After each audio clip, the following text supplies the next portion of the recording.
Good morning, everyone. Welcome and thank you very much for joining us for this very special presentation today.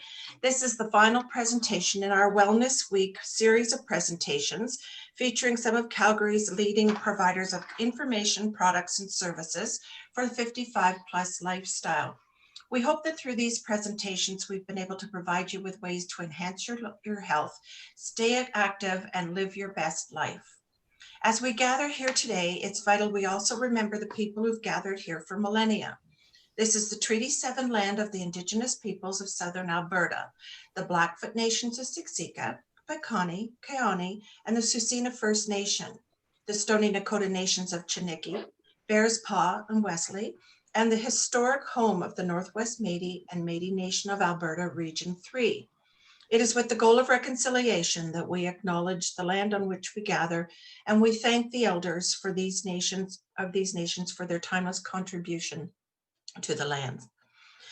And today we are pleased to feature Arthritis Society, and I have two very special guests for you today, Nicole Badard and Tanya LaRiviere.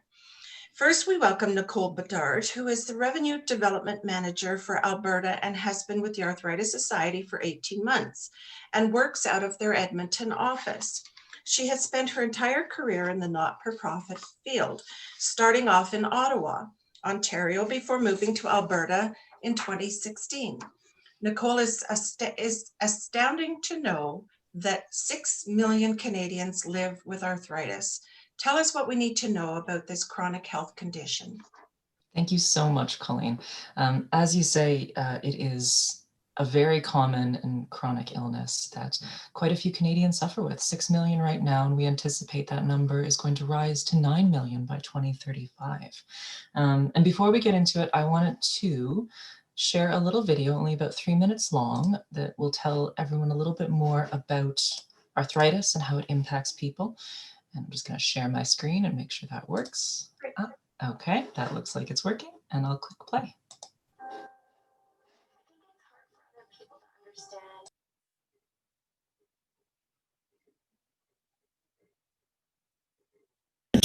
Two, I think it's hard for other people to understand what it's like to live with arthritis for a number of reasons. One, I don't think we've talked about it very much. Two, I think that any type of disease, unless you walk in those shoes or live in that head, it's really hard to understand.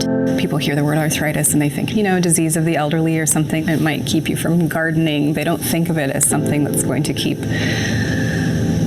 a 31-year-old woman from being able to look after her daughter or walk up and down the stairs or, sit comfortably at a desk and be able to work. Arthritis is essentially invisible, and people don't want to display their pain. They don't want to admit to their difficulties.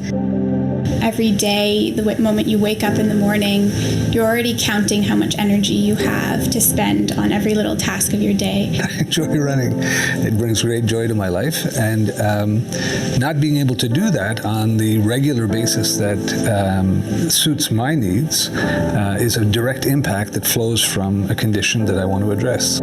If you're a very active person and you like being active, there becomes so much that you can do.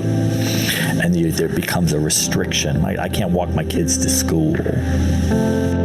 When someone falls ill with arthritis, the circle of people they love all pay a small price. With the kids, there was a certain amount of guilt for the things that I couldn't do. So it had a big impact on the relationship with my husband. Just affects your whole way of being. You're more crusty and grumpy, and because when you're in pain, that's that's how you become. You reach a point where you feel like you're always whining, you're always complaining, you're always trying to explain, and A, they don't understand, and B, at some level, they don't care. It does take a bit of explanation to get folks to understand. Folks of any age can have arthritis. Children as young as 2, sometimes younger. I see individuals in their 20s with new diagnoses of inflammatory arthritis. The importance of having an employer that understands that these things happen, and you don't plan on the days when people are going to have flares, those affected. You don't know that you're going to need to take 3 days off because your child can't walk. There's damage to relationships, there's damage to families, careers. It's really whatever you can stretch your mind to imagine. It's a condition that affects people who basically don't think they have it, first and foremost. And I think I'm one of those people. The Arthritis Society really understands what people are going through. A world free of arthritis would mean a lot to my patients. They wouldn't have to live with pain. They wouldn't have to lose their jobs. They could be proud of being who they are. They can enjoy everything in life.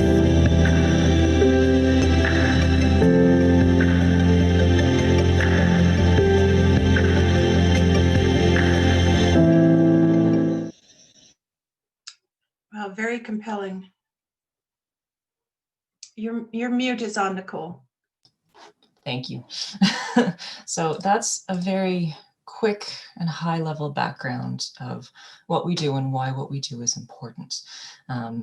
As the video sort of alludes at, arthritis is a big thing. It's a group of actually over 100 different diseases, all of which are characterized by inflammation in the joints and body.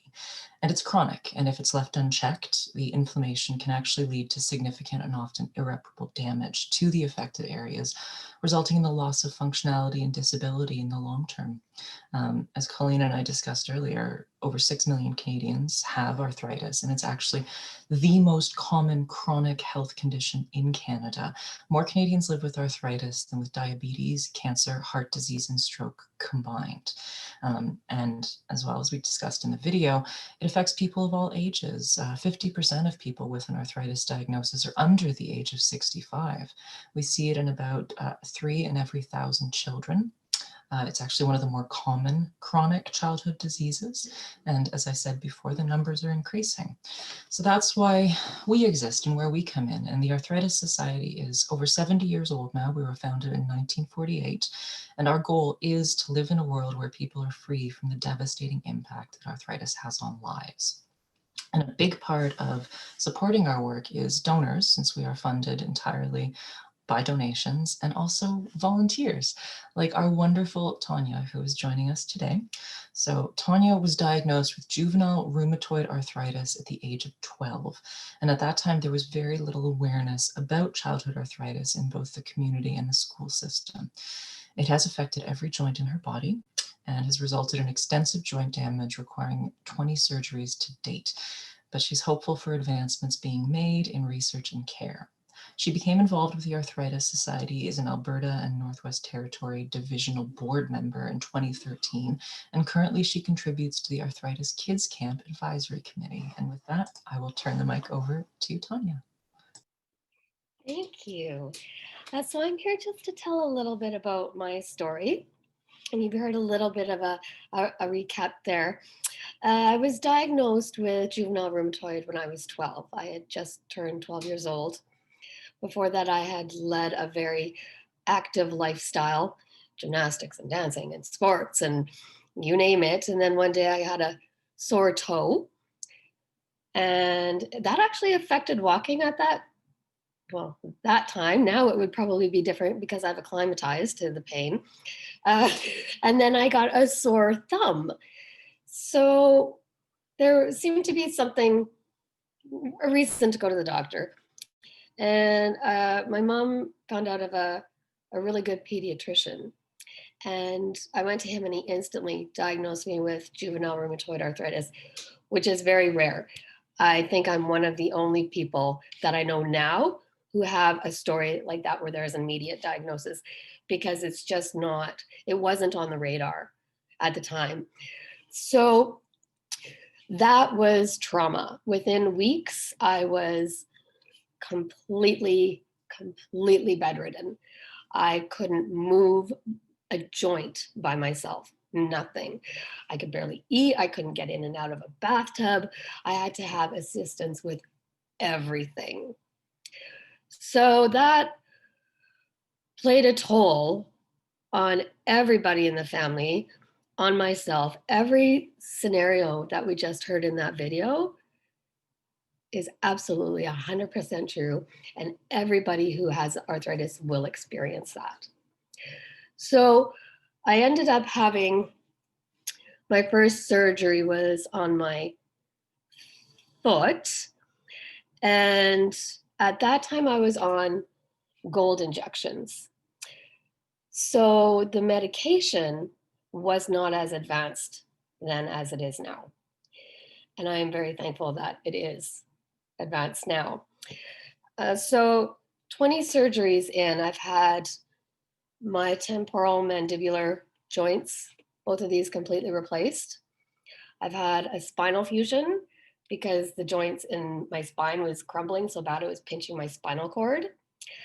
I've had a wrist fusion, ankle fusion. There's little ones and big ones in there. But I'm just going to show you my hands just for as not to scare you. Please don't take this as anything scary, because when I was diagnosed, it was different than it is now. And I was also younger, and I wasn't fully developed. I was only 12. So this is my hand now. This, I actually literally don't have a wrist bone anymore. It is completely deteriorated by arthritis. This is my radius bone. So all of that structure in there is gone. This one is fused. So that is what arthritis does. This isn't a small thing. It affects your organs. It affects your eyes. And again, I really don't want to scare you, but that's the reality of it. So I met somebody who asked me if I would be interested in the Arthritis Society. And I just have to point out, I had never, my family never went to the Arthritis Society for support. And I don't know why. So myself, my mom, my dad, and I just realized this only after getting involved with the Arthritis Society, we were the only people that we knew living with this, and we were doing it alone.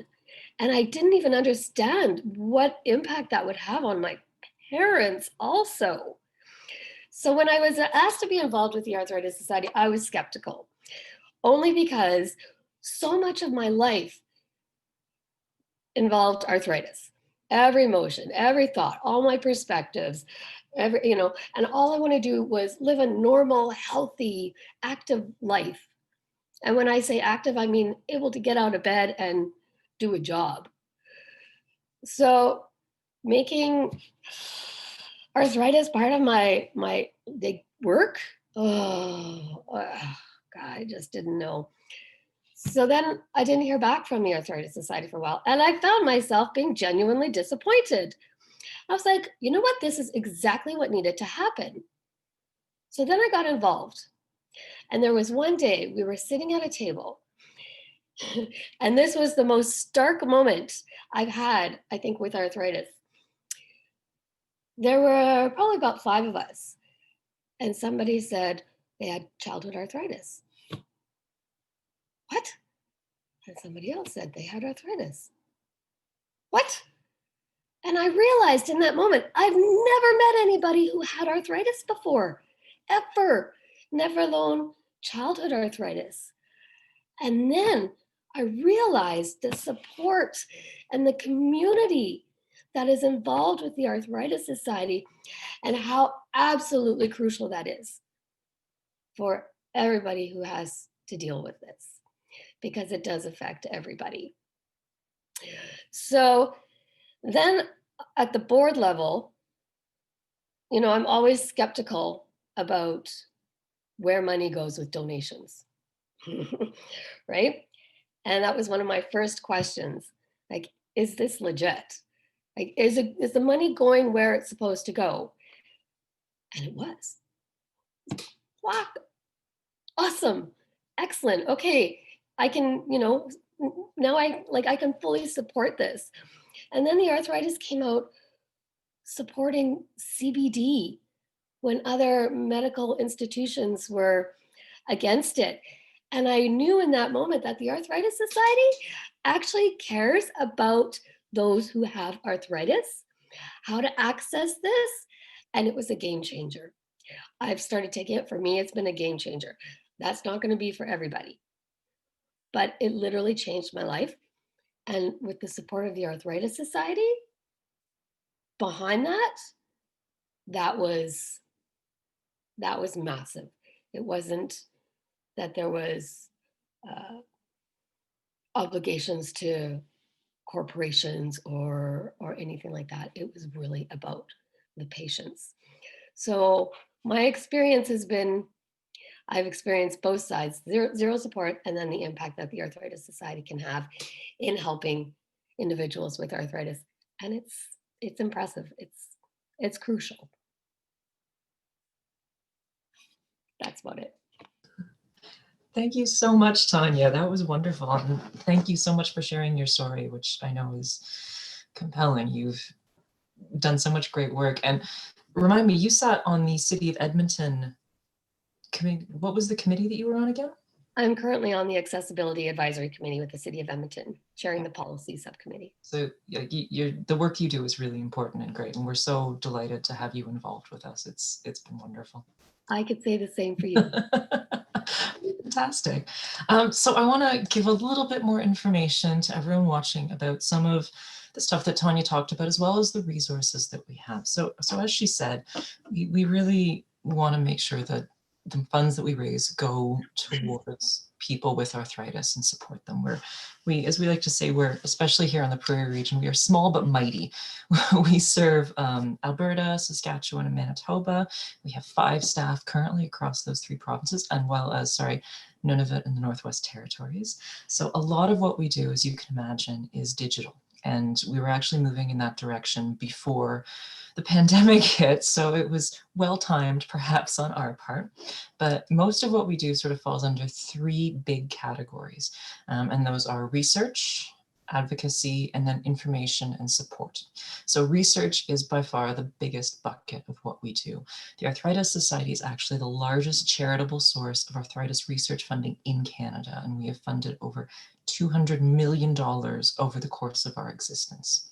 Canada is actually a world leader in arthritis research, and most of what we fund is very much focused on finding a cure for arthritis, but in the interim also looking at improving care and management of the disease. Early detection can make a big difference in interventions, and we have a special focus on stopping childhood arthritis. We also fund new careers, encouraging young doctors to join the rheumatology field, because there aren't that many rheumatologists out there. So we want to encourage that and encourage more research into the field. And so that's research. That's the biggest bucket, I think, of what we fund. We also put a great deal of effort into advocacy. As Tanya touched on, medical cannabis, we have been supporting that for a long time and supporting people who use medical cannabis. As much as it was wonderful that cannabis was decriminalized and legalized in Canada, it sometimes results in difficulty accessing it for medical clients. So one of the things we advocate for is treating medical cannabis like any other pharmaceutical, which isn't always the case. We're also looking at addressing certain medications, treatments, and access to them, like biologics and biosimilars that some people might have heard of. The big thing we're looking at right now as well is the wait times for joint replacement surgeries. As you can imagine, a lot of those surgeries take a long time to get anyways, and they've been delayed further because of the pandemic. Pardon me. So that's advocacy. And then the last one, which I'm gonna in a minute share my screen so we can take a look at our website, but I wanted to talk about some of the programs, services, and the information that we provide. As Tanya touched on, we do have as I think I mentioned, Tanya sits on the advisory board for our kids camp, because we do offer camp for kids with arthritis. We have several locations across the country. The Alberta camp's been running for a couple of years now. Sadly, as everyone can imagine, it did not happen in person this year, but we were able to pivot. So we had a national virtual camp that ran for pretty much the entire month of July. We had, I think, 127 kids from across Canada all participated. So it wasn't ideal, but at least they were still able to connect. It can be very validating for children with arthritis to meet other kids who have the same lived experience as they do, which as Tanya talked about, is pretty uncommon. So that's a big piece. And we also do support pediatric rheumatology clinics across the country. Here, we do that out of the University of Alberta, the Glenrose Rehab Clinic up in Edmonton, and one out of the University of Calgary Children's Hospital, I believe, apologies. They have a pediatric rheumatology clinic. So we give information binders for newly diagnosed families, let them know about the resources we have available, and just try and build relationships with the community so they know that supports exist. We also, as I said, I'm going to share my screen now so we can take a look. We're going to look at our website. So this is the Arthritis Society website. We have quite a few resources available on here. And I just want to give everyone a very quick overview at some of the high-level buckets where you can find information if you're looking for it. So everything is at arthritis.ca. It's pretty easy to remember. And this is our homepage where you'll see we have, again, fundraising opportunities if people want to participate in those. We have moved away from in-person events, especially this year. So if you want to do something where you can raise money and invite your friends and family to support you, that's what Move Your Way is. We also have very specific information about COVID-19, which is important to people suffering with arthritis, especially if it is something like rheumatoid or more the immune compromised versions of arthritis. And then we can look at if you're getting a new diagnosis or we think you might have arthritis, under our About Arthritis section, we have some very basic information and introduction to what arthritis is. We also have some cool interactive tools like our Symptom Checker, which you can see here.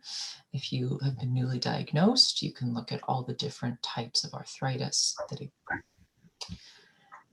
Also have a big section on treatment. So often it can be challenging to navigate the system, the medical healthcare system, where there's lots of different doctors you might see and different specialists and different options for treatment. So we've created interactive portals where you can navigate the entire patient journey, as you can see, for certain types of diseases, osteoarthritis, psoriatic arthritis, rheumatoid arthritis. We also have a completely comprehensive medication guide. If you're curious about the medications you've been prescribed, you can look all of them up online. We also have different sections for different types of drugs in the same area. And as Tanya talked about, a big section on medical cannabis.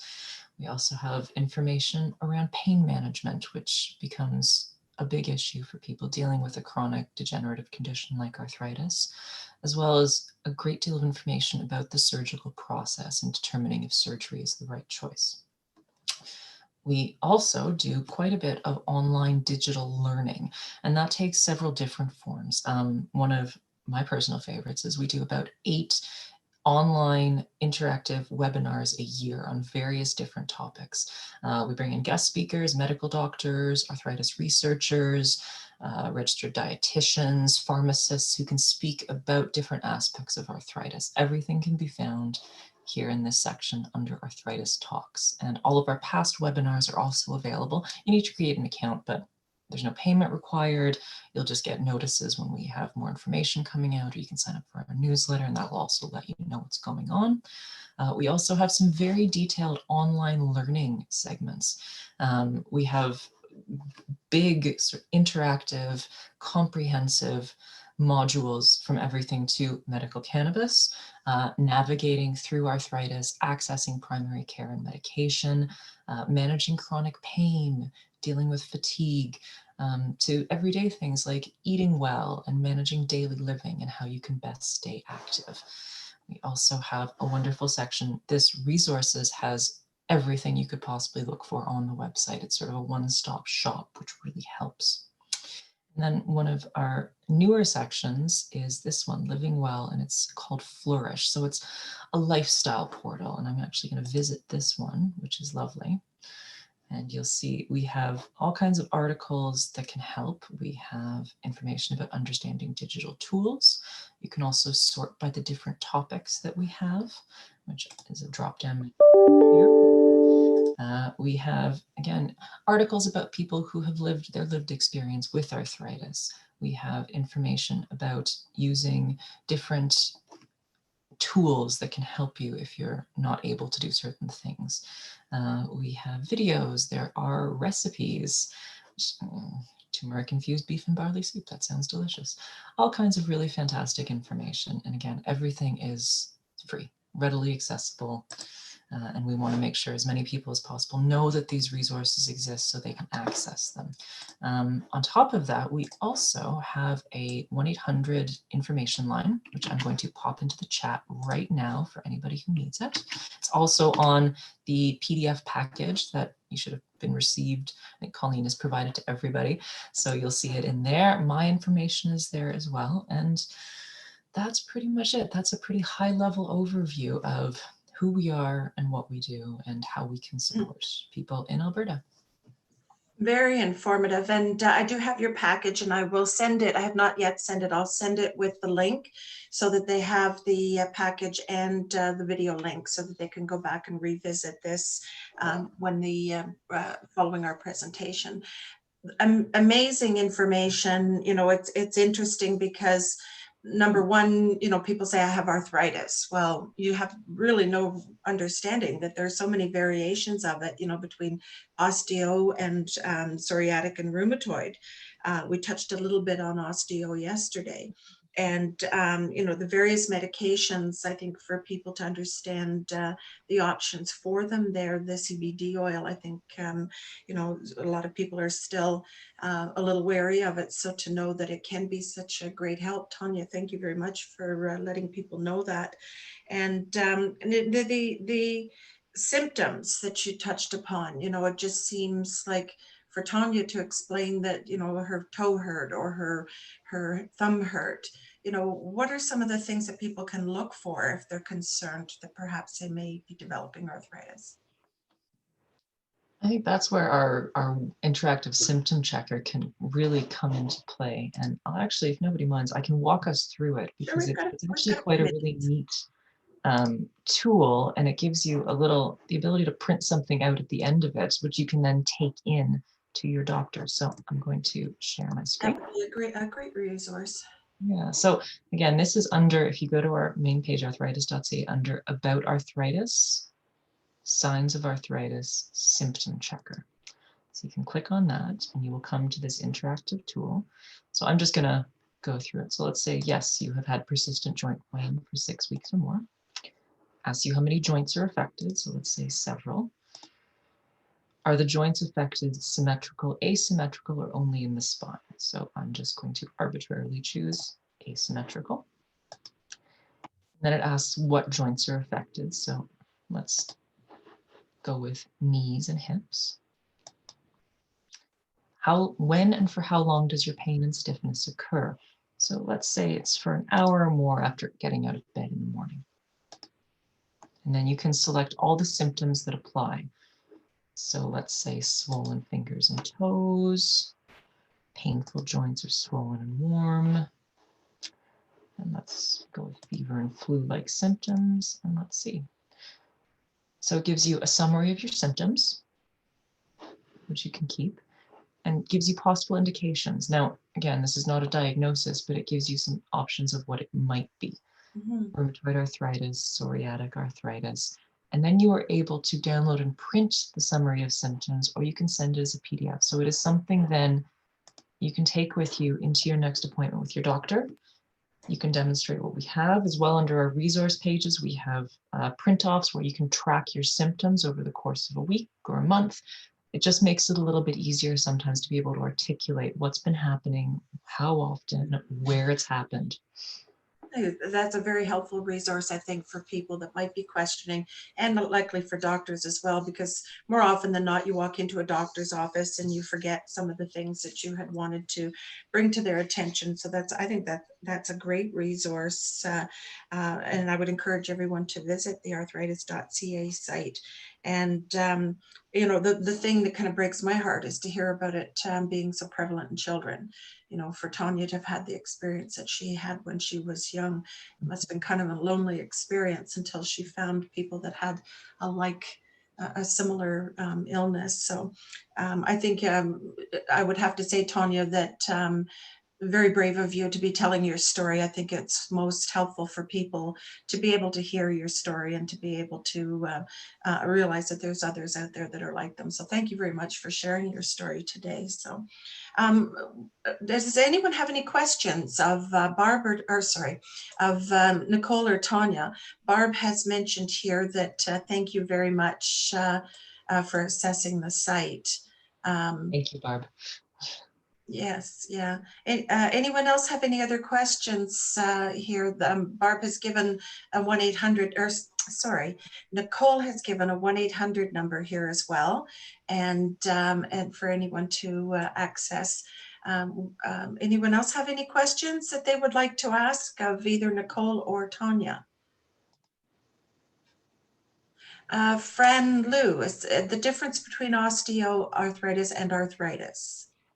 Well, arthritis is all the different types, the 100+ types of diseases, whereas apologies, I should have said, not a medical doctor.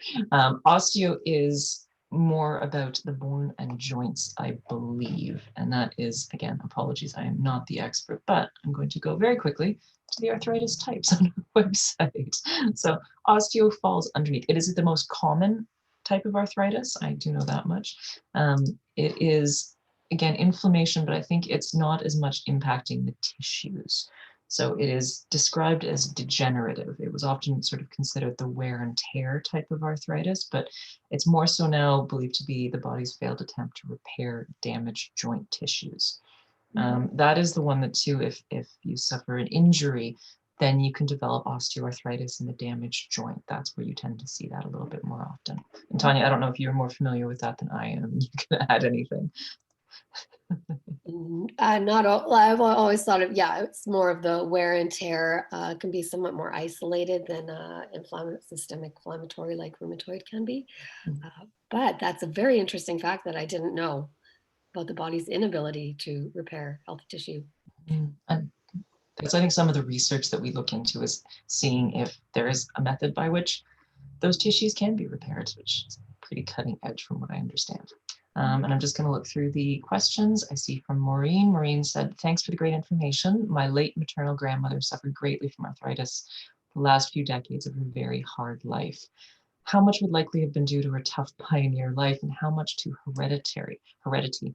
So possibly it could have been more so, again, simply hard work, hard living, tough work on the joints. From what I've learned recently, there isn't necessarily a genetic or hereditary component of arthritis. You don't necessarily inherit it genetically from your parents. You might be predisposed, but it's not something you're guaranteed to get. What else do we have? We have Vi asked info about diet. Yes, Vi, there is definitely information about diet. I'm going to go back to sharing my screen really quickly so we can take a look. And we'll get back up to living well. So Flourish is probably a really good place to start. That's where I said we have some recipes. But if we also want to look specifically, so under the support and education tab, if we go to online learning, we have all of these really large interactive modules, and there's one dedicated to eating well.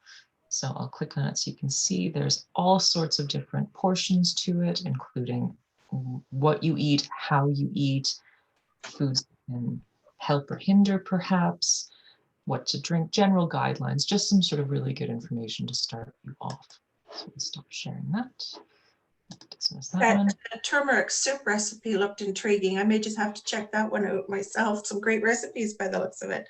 There's some nice ones. I see plrome@hotmail.com. I said it was great information. I can access the website, so thank you. I'm glad to hear that. Friend, though, you asked if all this information is available on our website. Yes, it is. That's arthritis.ca. Wendy said, very good information. My questions are addressed. Thank you, Nicole and Tanya. Very much appreciate it. You are very welcome, Wendy. And then June had a question. My little fingers have enlarging joints. It doesn't hurt unless I bump it. It is stiff. Will this go to more parts of my body? June, I'm afraid I don't know that. That's a medical question. As I said, I am I am a fundraiser and someone who works in nonprofits, so definitely not a medical doctor. But I'd say that's something you could probably really take to your general practitioner to ask about that and see what they think, if there's anything they can prescribe, if you're interested in getting some tests done or a referral to a rheumatologist. That's also good to ask for as well. Okay, I think that's all of our questions. I think that might be helpful for some of our viewers as well, to be able to have those referrals. Where do you go? If I would suggest first to your own doctor, GP, but if you need some support that way, I'm sure people can get in touch with you. And we do referrals to specialists in Alberta have to be done through a general practitioner. So there are rheumatologists, and there's quite a few practicing in Edmonton and Calgary and several outside of there, but you will need a referral from your general practitioner before you can go to them. Good to know. Good to know. Anyone else have any further questions? Well, as I said, we have provided contact information there for you. We will be sharing this information with you again, so that if you need to access, and by all means, if you want to get in touch with me, I can put you in touch with Nicole and the website details once again. And if we have nothing further, Nicole and Tanya, thank you so much. It was very eye-opening and very informative, and we wish you all the best. And I know that the job as a fundraiser is a fundraising professional is not an easy one, particularly in these times. So we appreciate you bringing Arthritis Society to our forefront here, and look forward to having an opportunity to work with you again in the future.